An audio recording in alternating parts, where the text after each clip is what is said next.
ओम नमो भगवते वासुदेवाय। ग्रंथराज श्रीमद् भगवद गीता अध्याय 2 श्लोक नंबर 48। योगस्थ कुरु कर्माणि संग त्यक्त्वा धनंजय सिद्धि असिद्ध्य समभूत्वा समत्वं योगोच्यते। हे अर्जुन, योगरे स्थिर हुआ, कर्तव्य करी जाओ, लाभ क्षति जय पराजय आदि समस्त प्रकार आसक्ति त्याग कर। ए प्रकार मानसिक समता को योग कहते। ए श्लोक रे भगवान अर्जुन कहते केमिति मो पई तुमे कर्म करिवो। ए श्लोक रे कहछि केमिति एड कहछि योगस्थ कुरु कर्माणि, योगरे स्थिर ही मो पई कर्तव्य वा कर्म कर। केमिति कर्म करबा को हबो, फल आशा न रखिति। फल आशा कोन रखिति एड अर्जुन ना सिद्धि असिद्धि जय पराजय ये हूँ फल आशा। अर्जुन से मना कर ना युद्ध करें बोले। आउ ये कहते संगत त्यक्त्वा आसक्ति न होइकी सिद्धि असिद्धि जय पराजय आसक्ति छाड़िकी से सब कौन कर योग स्थ कुरु कर्माणि, मो पे कर्म। भगवान अर्जुन को यही श्लोक रे केमती कर्म करा जिवो ता एठारे शिक्षा दउछन्ति। विश्वनाथ चक्रवर्ती ठाकुर ए योगस्थ रे स्थिर केमती कर्म करिया पड़ो से मत गोटे तांग टीका रे कहउछन्ति निष्काम कर्मण प्रकारम शिखयन्ति योगस्थ इति। योगर योगस्थ अर्थ करते विश्वनाथ चक्रवर्ती ठाकुर निष्काम कर्मण प्रकार शिखयन्ति। निष्काम कर्म को भाव करिया कहबो विश्वनाथ चक्रवर्ती ठाकुर एठारे ए श्लोक रे कहउछन्ति। प्रथमे हम बुझिबा योग। योगर अर्थ कोन? प्रभुपाद लिखुछन्ति योगर अर्थ ला दुर्दांत इंद्रिय मान को दमन करी भगवान ठारे मन को स्थिर करबा। विश्वनाथ चक्रवर्ती ठाकुर योगस्तर ये कहते भक्ति योग। भक्ति रे स्थित ही कर्म कर, योग रे स्थित न ही कर्म कले ता कर्म बंधन हेबो। योगर अर्थ कौन? भक्ति योग। भक्ति योग रे आमे यदि कर्म करिबा आमे कर्म बंधन मुक्त हेबा। योग शब्द अर्थ जुज धातु आछे। जुज माने जोड़िबा। योग शब्द अर्थ कौन? जोड़िबा। का सहित जोड़िबा? आत्मा परमात्मा सहित युक्त करवा से हूँ योग। ए प्रभुपाद कौन कहले? इंद्रिय मान को भगवान को सेवारे लगेबा से गोटे अर्थ। विश्वनाथ चक्रवर्ती ठाकुर ये कहते जीवात्मा को परमात्मा सह जोड़िबा कुछ योग कहा जाए। प्रभुपाद मध्य इंद्रिय मान को भगवान को सेवारे लगेबा उचित योग योगस्थ बोली कहते। जमते गोटे उदाहरण दउछन्ति लाइट बोर्ड अछि ना नहीं सेतिर हम जदि गोटे प्लग जो संयोग करबा सेतिर करंट आसे कि ना?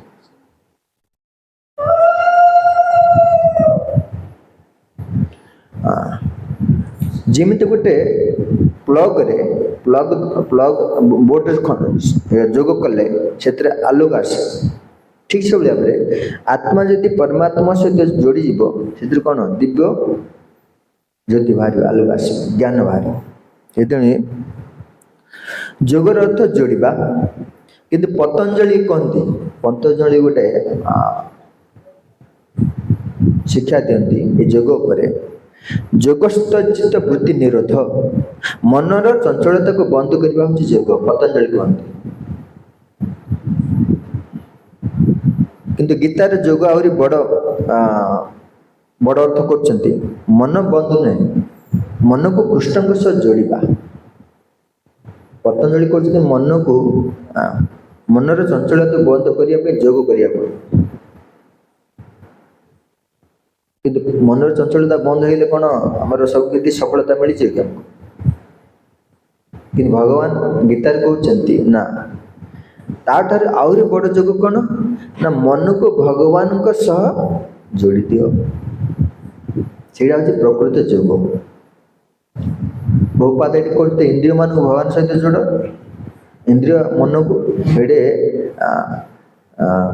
ଭୂଷଣ ଚକ୍ରବର୍ତ୍ତୀ ଠାକୁର କହୁଛନ୍ତି ମନକୁ ଭଗବାନଙ୍କ ସହିତ ଯୋଡ଼ି ଦିଅ, ତାହେଲେ ଯାଇକି ସେଇଟା ହିଁ ପ୍ରକୃତ ଯୋଗସ୍ତର ଉତ୍ତମ ସୋପାନ। ଯୋଗର 3ଟା ସ୍ତର ରହିଛି। କ'ଣ କ'ଣ ସେ ସ୍ତର? ନା ସ୍ଥୂଳ ସ୍ତର ଗୋଟେ ରହିଛି।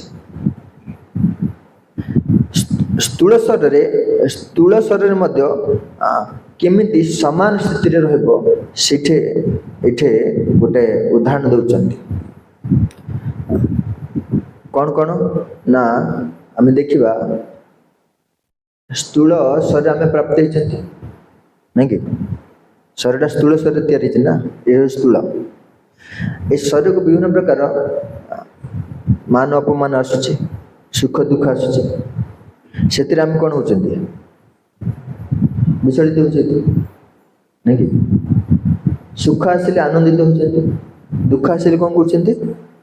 ଭାଙ୍ଗି ପଡ଼ୁଛନ୍ତି। ଇଏ ହେଲା ସ୍ଥୂଳ ସ୍ତରରେ କେମିତି ଆମେ ସମାନ ଭାବରେ ରହିବା, ସେ ଗୋଟେ ଉଦାହରଣ ଦେଉଛନ୍ତି। ଯେଉଁ ବ୍ୟକ୍ତି ଯୋଗରେ ସ୍ଥିର ହୋଇଥିବ, ଭଗବାନଙ୍କ ସହିତ ଯୋଡ଼ି ହୋଇଥିବ, ଯୁକ୍ତ ହୋଇଥିବ, ସେ କୌଣସି ପରିସ୍ଥିତିରେ ମଧ୍ୟ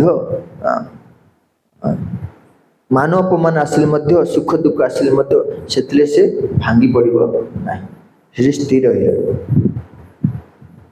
ଏ ହେଲା ସ୍ଥୂଳ ସ୍ତରରେ କେମିତି ସ୍ଥିର ହୋଇ ରହିବ ତାର ଉଦାହରଣ।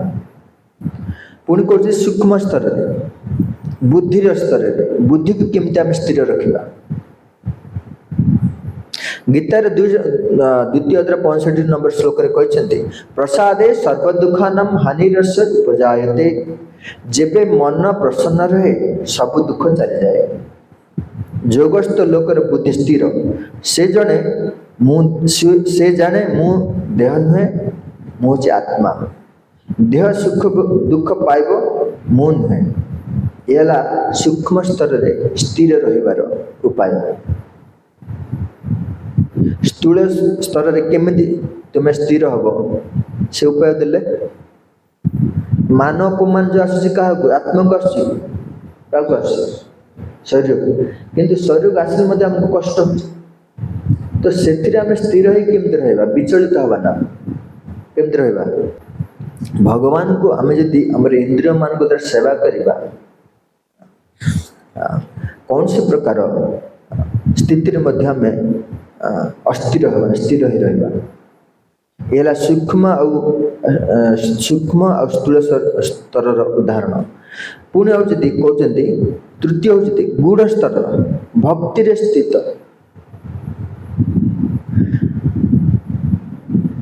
ଯୋଗସ୍ଥ ମାନେ କେବଳ ସମତା ନୁହେଁ, ଭକ୍ତି ଭାବରେ ସ୍ଥିତ। କର୍ମ କରିବା ଆଗରୁ ମନକୁ କୃଷ୍ଣଙ୍କ ଚରଣରେ ରଖ, ତାପରେ କର୍ମ କର। ଯେମିତି ମା ପୁଅ ପାଇଁ ରୋଷେଇ କରେ, ଶରୀର ରୋଷେଇ ଘରେ, ମନ ପୁଅ ପାଖରେ। ଆମର ବି ଶରୀର ଦୋକାନ ଅଫିସରେ ରଖିବା, ମନ କୃଷ୍ଣଙ୍କ ପାଖରେ ରଖିବା। ଇଏ ହେଲା ଗୂଢ଼ ସ୍ତର। ସଂସାରରେ ଆମେ ଅଛନ୍ତି ନା, କର୍ମ କରିବାକୁ ପଡ଼ିବ କି ନାହିଁ? କିନ୍ତୁ କର୍ମରେ ଆମେ ମତେ ମଜି ଯାଉଛନ୍ତି। କ'ଣ ଭାବୁଛନ୍ତି ନା ମନଟା ଯେଉଁ କର୍ମରେ ବ୍ୟସ୍ତ ଥିବ ସେ ତାହା ଚିନ୍ତା କରିବ, ଭଗବାନଙ୍କ ଚିନ୍ତା କରିବା ନା। ତେଣୁ ଏଠି କହୁଛନ୍ତି ଗୂଢ଼ ସ୍ତରରେ କେମିତି ଭକ୍ତି କେମିତି ସ୍ଥିର ରହିବ। ଆପଣ ଯେଉଁ କର୍ମ କରନ୍ତୁ ନା କାହିଁକି, ମନ କୃଷ୍ଣଙ୍କ ଠାରେ ରହିବା ଦରକାର। ଆଉ ସେଇ କର୍ମ କେମିତି କରିବେ? ତାହେଲେ କୃଷ୍ଣଙ୍କ ପାଇଁ ହିଁ କରୁଛି ବୋଲି ଭାବିବା ପଡ଼ିବ। କି ମୁଁ ସଂସାର ପାଇଁ, ମୋ ପାଇଁ କରୁନି, କାହା ପାଇଁ କରିବି? କୃଷ୍ଣ ପାଇଁ କରିବି। ये है भक्ति स्थित होबार उदाहरण गूढ़ स्तर।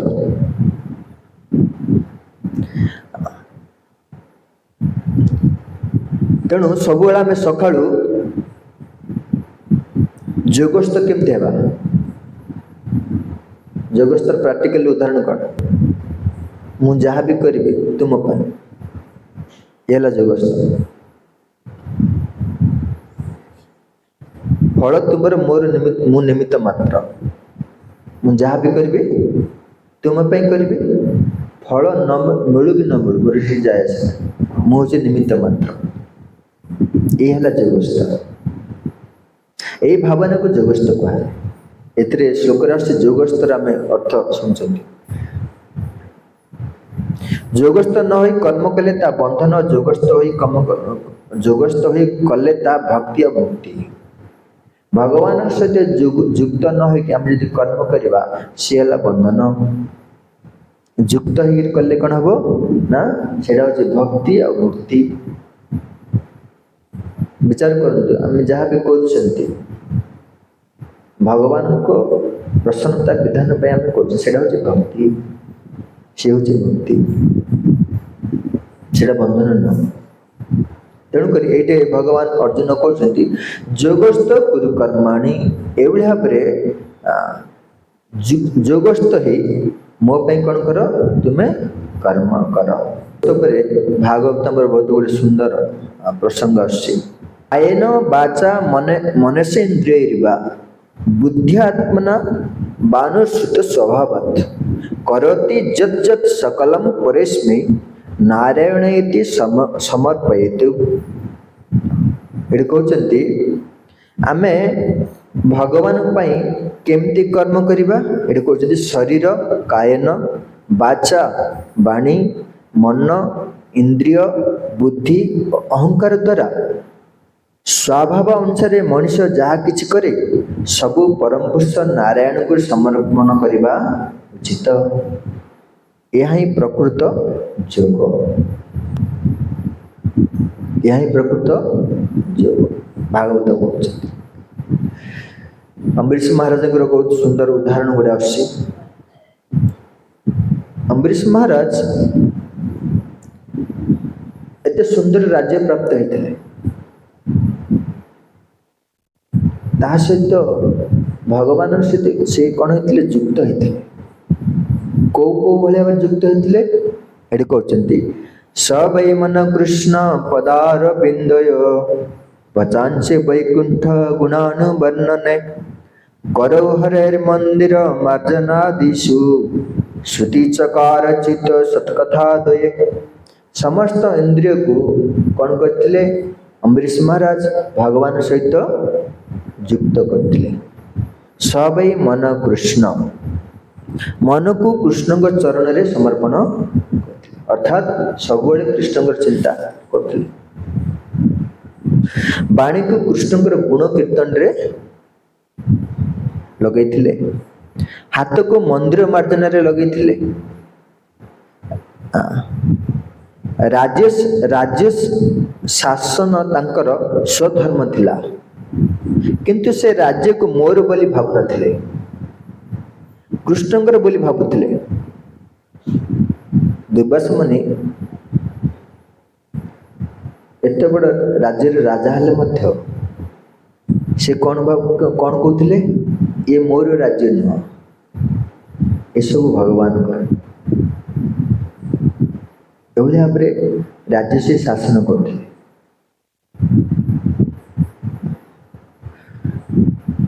दिने दुर्वासा मुनि श्राप देले कौन देले कौन पे देले श्राप एकादशी व्रत भंग हो सी कौन करते कि द्वादशी व्रत पालन समापन करने कौन कले जल तुलसी ग्रहण कले। दुर्वासा मुनि जिते जानले कौन कले मारिया एक असुर को सृष्टि कले।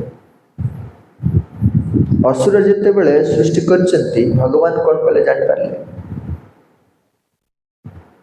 दुर्वासा मुनि विचलित होना असुर आसी मत मारिदेव मत रक्षा कर क्या डाकू ना से स्थिर ही अच्छे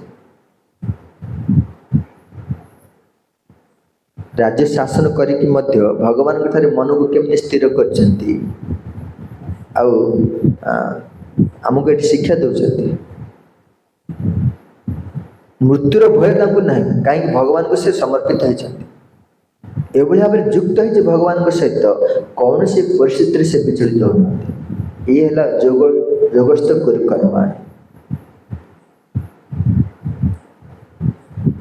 जो असुर मारिया को सुदर्शन चक्र भगवान छाड़ी असुर आसी सुदर्शन आसी कौन कर असुर गला काट तापर दुर्वास मान पछरे से चक्र गुड़ाइले अम्बरीश महाराज छिड़ा देखुं किसी असुविधा नहीं दुर्वासा ही असुविधा पड़े दौड़े कौटे रहा स्थान ना निज को बचाई सबको प्रार्थना कर सुरक्षा दे पारना शेष भगवान कहले तुम्हें जहाँ निकट अपराध कर निकट जाओ सी क्षमा कले जाकि तुम्हें सुरक्षित कहवा तात्पर्य होची अम्बरीश महाराज एत बड़ राज्य प्राप्त है कि सुंदर शासन राज्य शासन करते किंतु से राज्य मोर बोली कहते ये सब कहार बोली कहते भगवान कर तो ये शिक्षा कौन दौरान हाँ जदि से भगवान कर बोली कहते शिक्षा कौन मिलूँ ए शिक्षा हमको मिलूँ आमे मध्य जदि भगवान कर्म करिबा भगवान सहित युक्त ही कर्म करिबा से कर्म बंध रहा ना भगवान हमको निश्चय सुरक्षा देव यह हूँ युक्त जोगस्थ गुरु कर्म आमे मुक्ति पाई जावा बंधन हम ना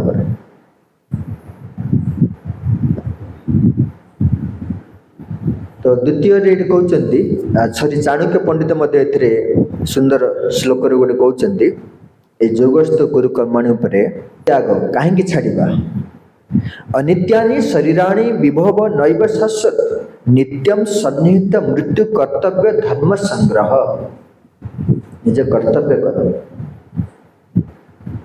चाणक्य पंडित कहते निज कर्तव्य कर किंतु से फल आशा रखना सफलता विफलता सब त्याग कर धर्म संग्रह कर कहीं कहले ना सी जानी शरीर हूँ अनित्य अनित्यानि शरीराणि विभव नैव शाश्वत धन शाश्वत नहीं शरीर अनित्य धन जहाँ भी अच्छे सी कौन शाश्वत नहीं आ शरीर बेले शरीर कौन हम मृत्यु हम दिने ना दिने तेणु आसक्ति छाड़ी धर्म कर ये सब वस्तु प्रति आसक्ति छाड़ी कौन कर धर्म कर अर्थात निजर जदि शरीर धन ही रहिबा नहीं ता प्रति आसक्ति रखी कौन लाभ तेणु तेणु कहते से सब कर्तव्य कर्म हिसाब से करी जाओ आउ धर्म पाई कर आम जहाँ भी करिबा धर्म पाई करिबा कर्तव्य कर्म जो आम करिबा कहाँ पे करिबा धर्म अर्जन करिबा पाई ही करिबा नहीं निजर इंद्रिय तृप्ति निजर सुख ये सब जिनस जब करें से बंधन हम जो मैंने चाकरी कर बिजनेस कर भी बाहर कर्म कर कर्मर फल को भगवान धर्म अर्जन पाई खर्च कर दरकार जदि से न करेंगे बंधन हम जो मैंने तो मंदिर अच्छे से मैंने भगवान सेवा कर जो मैंने बाहर कर्म कर जो मैंने कर कर्म फल को भगवान सेवा से धर्म अर्जन करवा